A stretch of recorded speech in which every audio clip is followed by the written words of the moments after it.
voulais savoir avant toute chose d'où vient cette pratique de recouvrement d'âme. Quelle est son origine?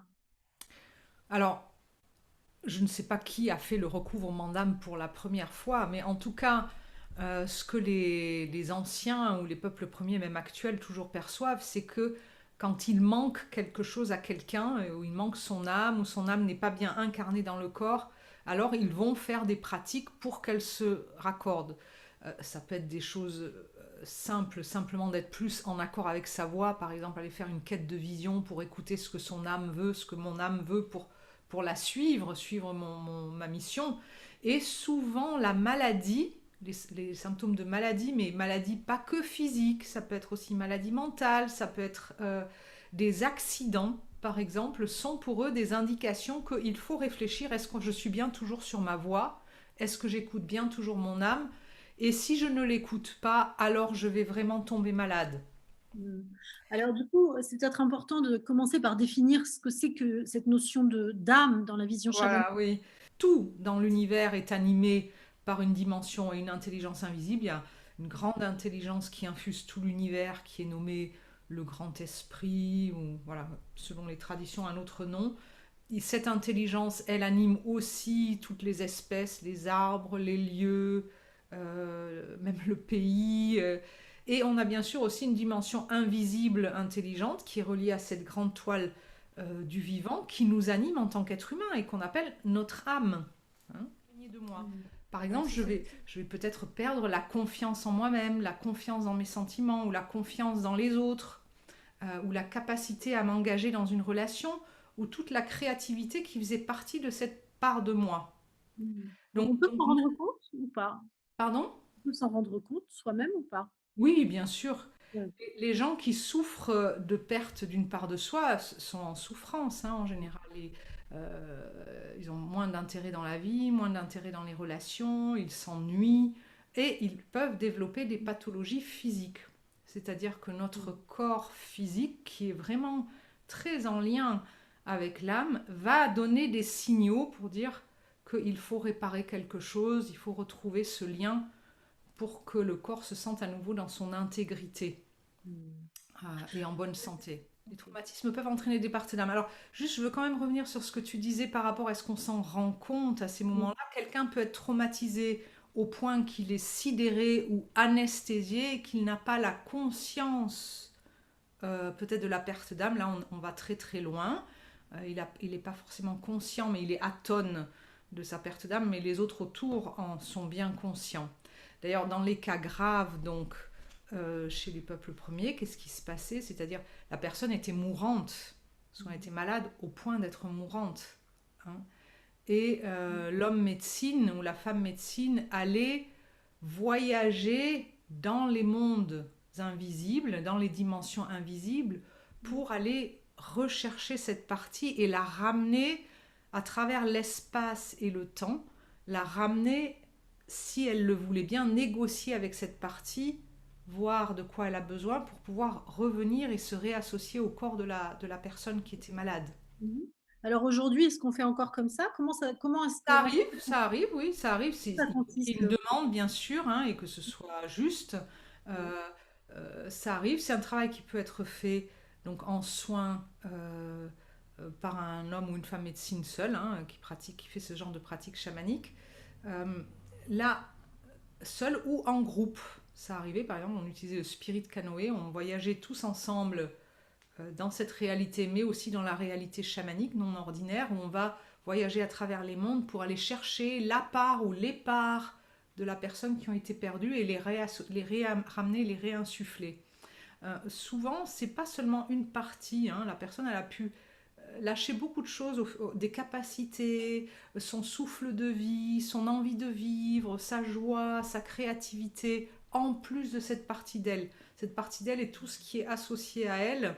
On voit dans ce travail qu'on propose des fois dans les stages que c'est rarement juste une partie. Il y a plein de choses qui viennent avec cette partie qu'il faut ramener aussi, les intégrer. La personne doit ensuite s'en occuper de ces parts d'elle, leur retrouver une place dans son quotidien. Hein. Hmm. Et donc comment ça fonctionne un travail de recouvrement d'âme, par exemple? En groupe ou voilà? Alors, voilà. Donc ça, cette façon que je viens de décrire, par exemple le spirit canoë, c'est vraiment un cas d'urgence où on a besoin de beaucoup de personnes pour aller faire ce genre de travail, ou un travail plus engagé, par exemple. Mais il y a plusieurs façons de procéder. Ça, c'est quand la personne n'est pas en état de faire quelque chose elle-même, ou alors c'est tellement difficile, elle a besoin d'aide extérieure. Après, il y a une façon plus progressive de travailler, c'est-à-dire en soins chamaniques et à travers toutes sortes d'activités de son quotidien, la personne va peu à peu recevoir des soins pour réparer ce lien, cette relation abîmée ou perdue avec cette part d'elle. Donc ça peut être qu'elle doit faire des deuils, ça peut être qu'elle doit réparer des émotions, ça peut être qu'elle doit faire des rituels de réparation par exemple pour que vraiment cette partie reste. Parce qu'il y a une façon symptomatique de travailler que les gens dans notre société de consommation veulent un peu à tout prix, c'est de dire il me manque ça, s'il vous plaît, ramenez-moi ça. Mmh. Mais comme je leur dis, mais cette chose n'est pas partie d'un coup. Cette part de vous n'est pas partie d'un coup. Vous n'avez pas, par exemple, d'exemple de comment il faut faire autrement. Apparemment, c'est quelque chose où vous êtes né presque comme ça. Donc, il faut réparer votre terrain aussi. Donc c'est pas juste la perte de cette part de soi, mais il y a aussi la réparation du terrain qui a généré la perte d'âme. Si on ne répare pas ce terrain, si on ne crée pas un nouveau terreau, ça ne va pas rester. On va faire un travail symptomatique qui peut soulager sur le moment, mais qui n'est pas suffisant pour entretenir la relation et donner une bonne assise à cette part de nous. Donc à ce moment-là, c'est une autre façon de travailler. On va faire des soins, plusieurs soins, et la personne aura du travail à faire en plus à la maison.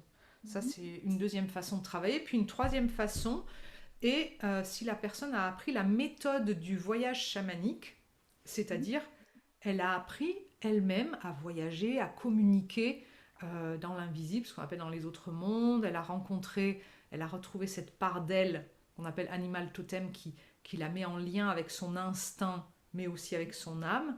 Et elle peut, dans ces autres mondes, demander de l'aide pour aller rencontrer les parts manquantes, réparer le lien avec ses parts manquantes. Par exemple, si elle a perdu une partie de son cœur, ou elle a perdu du coup la capacité de devenir complètement adulte, devenir une femme ou un homme adulte qui peut avoir une relation adulte, eh bien il se peut qu'elle doive d'abord demander beaucoup de ressources d'esprit qui viennent la soigner elle dans sa souffrance, pour que cette partie qui lui manque puisse s'approcher d'elle peu à peu. Et il se peut même qu'elles doivent, par exemple, résoudre des contrats de compensation, des habitudes de compensation, du genre jamais plus je n'aimerai, ou on ne peut jamais faire confiance aux hommes ou aux femmes, ou de toute façon, ce qu'on dit depuis des générations dans la famille, euh, l'amour c'est pas fait pour nous, ou la réussite c'est pas pour nous. Ce genre de choses-là peut être travaillé. C'est vraiment une espèce de prise de conscience et de nouveaux choix à instaurer pour faire de la place pour cette relation avec son âme. Et peu à peu, ensuite, lui demander, pouvoir communiquer avec elle, de dire mais de quoi tu as besoin, qu'est-ce que tu as besoin que je fasse pour que tu restes avec moi, qu'est-ce que tu as besoin que je fasse dans mon quotidien euh, pour que tu puisses exprimer tes talents, Mmh. pour que l'âme puisse amener ses Mmh. talents, ses couleurs, sa créativité. Elle va peut-être demander d'arrêter des habitudes néfastes, des relations néfastes, de faire plus ce qu'on aime et qui fait du bien pour la santé. D'ailleurs, beaucoup d'habitudes très très néfastes, hein, par exemple des addictions, ce genre de choses-là, des dépressions, des angoisses, sont des symptômes ou des compensations de cette perte d'âme, de cette D'accord. dissociation. OK. Alors, quand on fait ces pratiques justement d'aller, donc on va dire, on a préparé le terrain pour pouvoir accueillir cette part de soi qui est enfin se remettre en lien en tout cas avec cette âme. Qu'est-ce que ça ressemble à quoi en fait une âme dans un voyage chamanique? Ça peut être très. Alors, comme je disais, ce sont des parts, ce sont des Mmh. aspects de notre âme. C'est pas l'ensemble de notre âme qui est perdu. Il faut pas croire ça, sinon on serait plus là, hein, Mmh. pour en parler, hein. Mmh. Mais ce sont des aspects, c'est comme des aspects qui n'ont pas pu vraiment complètement, Mmh. soit qui sont partis, soit qui n'ont pas pu vraiment s'intégrer. Donc on a deux cas de figure, soit c'est parti suite à un choc, ben, dès qu'on va vouloir s'approcher de cette partie-là, on va avoir plutôt la mémoire des chocs qui va remonter, hein, ce qui a fait écran et toutes les compensations qui se sont mises en place. Donc on va devoir les travailler et on ne peut pas le faire seul. On demande vraiment beaucoup d'aide de cette intelligence du vivant, là, d'esprits alliés qui viennent nous aider sous différentes formes. C'est des esprits de la nature, ça peut être des qualités qui nous ont manqué, comme de la, je sais pas moi, du soutien, de la protection, de la grand-mère terre, ce genre de choses-là. Si on n'a pas été choyé, on n'a pas reçu la sécurité pour pouvoir accueillir notre âme, ben, on va recevoir ce genre de choses-là, on va lever des schémas et peu à peu, cette part va s'approcher de nous. Donc elle peut avoir un aspect complètement, on va dire, non formé, hein, comme de la lumière, des couleurs, ce genre de choses-là, mais elle a, en tout cas, elle a un lien avec soi et on sent ce que ça fait à l'intérieur de nous. Et elle peut prendre forme petit à petit, ça dépend aussi de l'intention qu'on a quand on fait ce travail. Par exemple, pourquoi est-ce que quelqu'un veut retrouver sa part d'âme? Ben, il y a une intention derrière ça. C'est important de la dire, cette intention. Par exemple, je sais pas, je veux avoir une relation heureuse, veux m'épanouir dans mon travail, je veux me sentir en bonne santé et heureux dans mon corps. D'ailleurs, il y a des personnes, on a vu que la perte enfin, qu'on appelle perte d'âme, mais qui est une perte de soi, ça peut être la perte d'un organe, non pas à cause d'une relation qui s'est arrêtée, mais si quelqu'un a perdu un membre, je parle un bras, une jambe, un organe, a eu une opération importante, même on a vu même des personnes dont on a changé le sang, les choses comme ça, qui se sont senties plus pareilles après et qui ont l'impression d'avoir perdu une partie d'eux-mêmes avec ça. Ok. Donc on va réparer ça et ils vont se rendre compte que cette partie dont ils sont coupés, elle a aussi un pendant invisible. Tous les organes aussi, on a tous un organe, on va dire, éthérique qui est là, qui continue de fonctionner quand même. Et donc si elle peut en voyage chamanique consciemment la retrouver, elle peut faire le deuil de la partie physique, hein, et retrouver quand même la partie énergétique, on va dire, de ces organes, ses fonctions. Donc voilà, ça peut prendre différents aspects. Il y a des personnes, donc en effet, ça prend la forme du cœur, ça peut prendre la forme de quelque chose dont ils sont revêtus, c'est-à-dire tout d'un coup, ils existent en tant qu'hommes, femmes, adultes, par exemple. Ouais. Et c'est souvent avec plein de talents ou de qualités, comme je disais, qui sont autour. Donc, Ça va être ça l'effet, c'est qu'on va retrouver quelque chose de soi et quelque chose qui va se réveiller en fait, qu'on avait en soi mais qu'on avait perdu. alors, il y a des personnes pour qui cette part, elle est comme inconnue, hein, quand elle Oui, arrive, c'est-à-dire elle devient familière, mais vraiment peu à peu à peu, très doucement, parce que c'est comme si ils l'avaient même pas connue depuis leur naissance. Ce lien est là depuis avant la naissance, on va dire, mais elle n'a pas eu l'occasion d'être là. Pour d'autres, c'est quelque chose qui s'est arrêté à 4 ou 5 ans, quand on s'est moqué d'eux à l'école en disant oh, toi, tes dessins, c'est nul, ou arrête de faire ça, ou par exemple, ça a déclenché de la jalousie, hein, ou la colère des parents. Ça va couper cet élan et ce lien enfant déjà avec cette part de soi créative, la partie créative de l'âme. Donc il y a des personnes pour qui c'est quelque chose, comme tu dis, qui était déjà là, et puis il y en a d'autres, c'était là, mais ça n'a jamais été intégré en fait. d'accord. Et donc, quels sont les effets? Qu'est-ce que tu peux décrire comme effets principaux de ce Alors les travail? premiers effets, souvent, alors il peut y avoir et en même temps un grand soulagement, et en même temps moi j'appelle ça les écrans qui nous séparaient de ça qui remonte. C'est-à-dire que un vrai, enfin quelque chose qui vraiment, un recouvrement qui s'incarne physiquement dans le corps. D'abord, c'est un processus, ça se fait comme une gestation, c'est-à-dire la chose est là et il faut le temps qu'elle se greffe. Une gestation ou une greffe d'organes, il faut vraiment le temps qu'elle se greffe et que tout le système qui nous compose se réorganise autour de ça. Je dis toujours, quand vous avez marché toute votre vie avec seulement une jambe, en rêvant d'avoir deux jambes pour pouvoir danser, le jour où on vous la greffe, bah, faut changer la garde-robe, faut changer les pratiques, faut changer les amis, faut changer l'image de soi victime. Enfin, il y a plein de choses à changer. Les gens ne se rendent pas compte l'impact que ça a. Donc, et donc c'est normal que quelqu'un de malade ou d'affaibli ne puisse pas le faire d'emblée lui-même, hein. C'est un parcours, ça se prépare, on soigne le terrain, on apprend à travailler avec des alliés pour pouvoir le faire. Et ça peut se faire en plusieurs parties, c'est-à-dire c'est tout à fait possible que la personne ait un suivi par quelqu'un d'autre, hein, qui prépare ça, et qu'ensuite elle fasse aussi un trajet en voyage chamanique où elle apprend elle-même à aller rencontrer cette partie ou à récupérer d'autres parties d'elle encore. Ok. Mhm. D'accord. On croit on a une partie qui nous manque, mais en fait, au fil des années et des années, hein, je vois de 35 ans de pratique, en fait, c'est comme un processus continu. Il y a des gros morceaux à récupérer ou qu'on peut avoir perdus, mais au fil du temps, on se rend compte qu'on peut toujours récupérer plus de soi-même, des talents Mhm. qu'on a, des capacités de notre âme qu'on a pour les incarner. Ce chemin de recouvrement d'âme, il est très utile pour continuer de grandir ensuite, même si on n'est pas malade, quoi, hein. Est-ce que ce serait quelque chose que tout le monde, qui s'adresse à tout le monde et que tout le monde aurait intérêt à faire, en fait, ce type Alors, de je- travail? en tout cas, notre société entière souffre de perte d'âme, on va dire. On a été victime avec l'Église et lors de l'Inquisition de cette interdiction d'être en lien direct avec l'invisible dans la nature et à l'intérieur de soi. Donc ça a créé une espèce de schisme collectif qui est resté, même si on n'est pas du tout dans catholique ou ce genre de choses-là, c'est resté dans la conscience collective. Donc oui, tout le monde a besoin de retrouver le lien avec son âme. En tout cas, c'est important de se rendre compte qu'on doit nourrir, tous, malades ou pas, on doit nourrir le lien avec notre âme qui nous nourrit. Mhm. Mhm.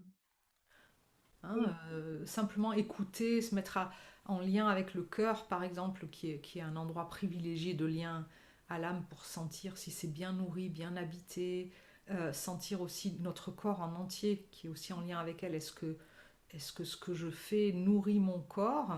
Est-ce que Mhm.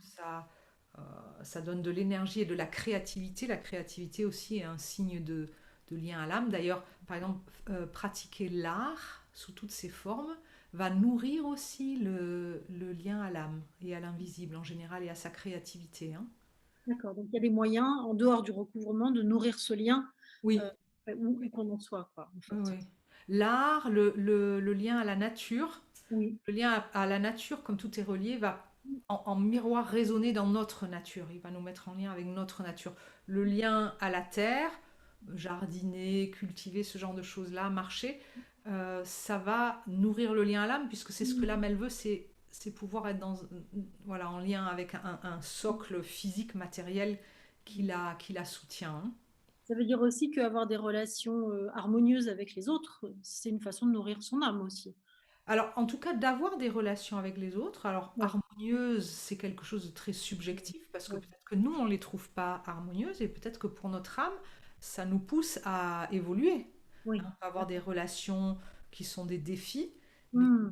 nous Ok. poussent à aller chercher des ressources, à apprendre des choses, à surmonter des choses, parce que la vie, elle n'est pas contre nous, hein, à la base, qui nous pousse à aller grandir, développer des talents, exprimer des potentiels, acquérir de nouveaux savoir-faire qui vont nourrir l'âme.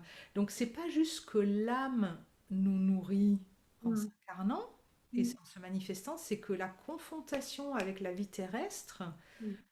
va donner envie de développer des talents qui vont renourrir l'âme aussi. L'âme continue d'évoluer, hein, elle est pas terminée, elle continue d'évoluer, de s'enrichir, comme tout ce qui vit d'ailleurs. Et donc, au travers des relations, ça Hmm. c'est essentiel, les relations, que ce soit avec la vie, avec la nature, avec les autres, avec soi-même, c'est par les liens que le miroir se fait de où j'en suis. Ok. La prise de conscience, ah bah tiens, ça c'était pas une super décision, alors maintenant je vais plutôt essayer autre chose, ah bah ça a bien marché, ah bah tiens, je me rendais pas compte, mais j'ai tel talent, là j'ai quelque chose à contribuer dans le jardin de la vie. Euh, Voilà, c'est comme ça qu'on se rencontre. C'est pour ça d'ailleurs pour l'âme, par exemple, le travail, alors que ce soit une activité professionnelle rémunérée Mm. ou un hobby ou de l'art ou une passion, même c'est quelque chose d'humanitaire, c'est essentiel la façon dont elle contribue, même si c'est à l'intérieur de la maison d'ailleurs, hein, la Mm. façon dont elle contribue au monde, elle est essentielle pour l'âme. Euh, c'est comme si elle s'exprime, elle se rencontre, elle s'enrichit au travers de l'effet qu'elle a, que l'on a, et de l'interaction que l'on a avec le monde extérieur. Donc sans interaction, il y a très peu de croissance. Et c'est pas que les relations harmonieuses. Bien sûr, l'idée c'est de toujours vouloir harmoniser ensuite les relations au travers de ce qu'on apprend, hein. Oui, ok, d'accord. Oui, c'est pas forcément des relations apaisées, reposantes et voilà, mais des relations nourrissantes, on va dire en Voilà, tout cas. nourrissante ou stimulante Mm. ou quelque Ouais. chose comme ça, hein. Mm. Après, les gros défis, justement, au travers des pertes d'âme ou des coupures, comme ça, c'est de voir, mais c'est quoi la ressource alliée, c'est quoi l'esprit, la qualité que j'ai besoin d'apprendre, hein, à Mm. travers ça, qu'est-ce que j'ai appris à travers ça pour que ce qui a été une douleur soit transformé en un acquis Mm. ou une expérience, ou peut-être même un savoir-faire à partager ensuite euh, avec les proches ou avec l'environnement, quoi, hein. D'accord.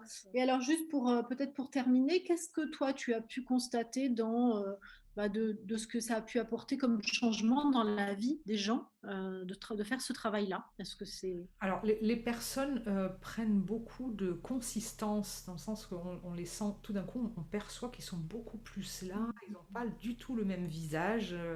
Ensuite, c'est beaucoup plus vivant et on les sent beaucoup plus riches. Beaucoup plus riches, ça fait dans un processus, hein, c'est pas en une fois, mais dans un processus de travail avec cette part retrouvée, il y a beaucoup de relations qui internes, hein, pas seulement externes, qui s'apaisent, beaucoup de choses qui s'apaisent à l'intérieur, une richesse qui s'installe, de la créativité qui se développe, des projets où ils se sentent suffisamment soutenus pour les entreprendre, et une amélioration de la santé, bien sûr. L'amélioration de la santé. Là, la dissociation imposée actuellement, c'est un résultat de perte d'âme collective, c'est-à-dire on n'est plus en lien avec notre âme, notre capacité de décision, notre lien avec la terre, avec la nature, etc. Ça, c'est un fait de société, hein, avec toutes comment on appelle ça, les problèmes écologiques qui vont avec, mais c'est déjà un problème de dissociation. Et ça se mord la queue, puisque plus on va se dissocier, plus on va se séparer de soi et du vivant autour de nous, plus il y aura une perte d'âme et tout l'environnement va suivre. Donc là, dans cette période, c'est vraiment important de nourrir ce lien, en effet, de toutes les façons qu'on peut, à l'intérieur, avec la nature à laquelle on a accès, surtout avec la terre, de vraiment bien investir la terre de notre lieu de vie. Par exemple, une façon de nourrir, c'est de beaucoup dialoguer, remercier la terre où on habite, même si on est en appartement, il y a de la terre en dessous, autour, des arbres, vraiment bien sentir ce lien et cette place-là.